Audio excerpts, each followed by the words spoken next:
Hi, it's Paul from Model Builder International. Don't forget the subscribe button is down there and you know what to do with it. Today we're going to have a look at a new magazine from Luftfahrtverlag. This one is U-Boat in Focus and this is issue number 16.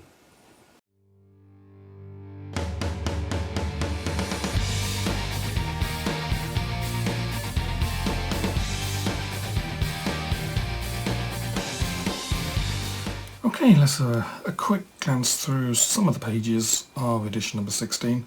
Not going to look at them all, just give you an overview of what's in there. So, start off with saying that I'll put a link to the publisher's webpage underneath the video, so if you want to get a copy, that's the place to get them.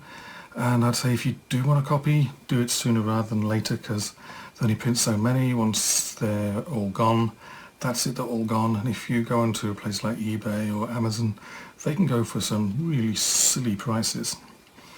So, open up, and some photographs there of basically if you came up onto the bridge, or you'd have, if just for a smoke or a break, you'd have to stick a placard around your neck so people you weren't knew you weren't you weren't on watch, you were just taking a break. So there's the contents.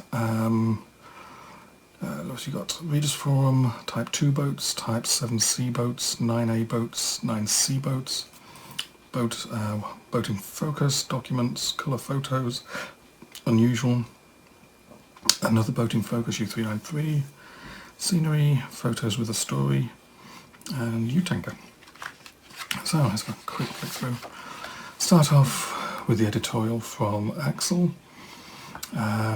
Basically it's also saying that, basically a bit of an overview of what's in here, but what's it anyway. Editions 17 and 18 are going to be dedicated, or pay special attention to Type 9C submarines.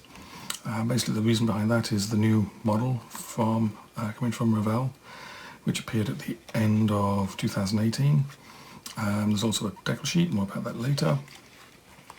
So then the Readers Forum, basically people mail in or email additional information or additional photographs to articles in previous magazines.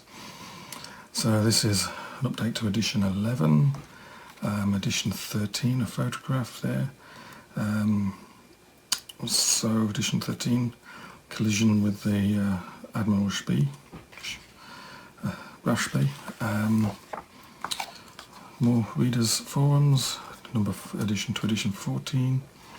And the first of the, basically some photographs of the Type 2 boats, basically, interesting photographs. There's also, each of these has something unusual about them, or something that was never known before. So that's the Type 2s and the other couple of types of boats that I mentioned. There's the Type 9C boat. Then we get the first of the bigger articles. I think this one's 9 pages long. Remember in the previous issue there was an article about operations in the Gulf of Finland.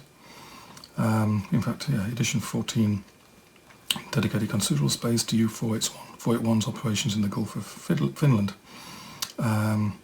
So basically they received more photos of U-481 in Finland. So they've decided to do another lengthy article on U-481, more photographs of some of the things you saw earlier, but different photographs from different angles by different people. Basically it's a really interesting story. So there's a whole chunk of pages on that. So just jump forward, that's the last page of that article. Submariner's roll card. Basically they'll be given this card, it will tell them exactly what their job was on the ship, even down to things like where they slept. Colour photograph, an Italian submarine flying the Reich war flag. So this must be just after Italy surrendered and the Germans seized an Italian submarine. Then there's taking a bath at sea. Pretty heavy thing. I was taking a bath was a bit of an issue. There's never enough fresh water to allow such a thing to happen, so if one option was to, if the water's warm enough and Allied aircraft weren't expected, you could tie yourself to the boat and jump into the water. And they had some special soap that worked in salt water. Apparently the soap was pretty nasty at the best of times.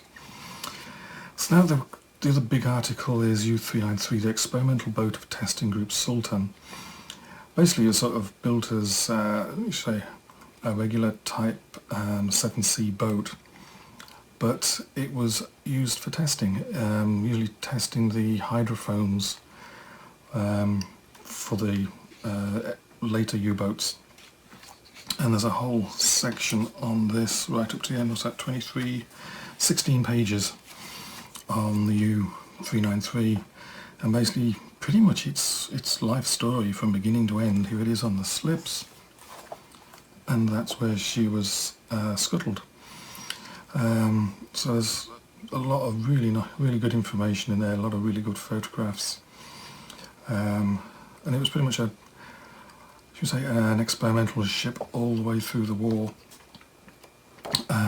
with a picture of a Sultan on the front of it, on the front of the conning tower in colour. Somebody did at one point try to do, was it some fire breathing whilst dressed as a Sultan, and managed to set fire to the turban on their head. So basically everything is in there. Then we got some photos of a coastal convoy. The start of the war, U-boats could enter and leave harbour pretty much unrestricted. By the end of the war, or towards the end of the war, they needed escorting in and out to protect them from any Allied aircraft that might show up. This one is U-995, basically Now and Then. This is her at the end of the war, and this is her today as a museum ship. And basically this article goes through all the changes that happened from there to here.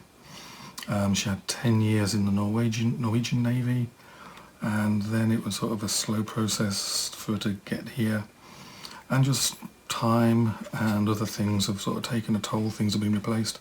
So basically it's an article that describes all the changes that have happened, things that are original, things that are not original, things that I should say are original but weren't on the 995 originally. So there's a big article on, well, pretty big article on that one, takes you up to the end, 42, so another 6 pages of that. That's the decals I was talking about earlier. We'll do a review of this probably next week maybe. But it's to go with Revell's 172nd Type 9C U-boat. You get a complete new set of decals, but as I said, I'll talk more about that later. And then on the back here, a couple of photographs of a U-tanker. This is Rendezvous with U-462 in a storm. And obviously the tanker boats, Type 14s. I think the definitive book on those at the moment is also done by this publisher, and there's a review of it on this site as well, on the website, and on there's a YouTube video for it as well. So that's that. So all pretty neat. What have we got? 48, 49, 50 pages if you count the front and back covers. And they're basically none of the photographs have been seen before. It's sort of the cutting edge, latest research discoveries on U-boats. If U-boats are your thing, then this is something that you should really be looking into.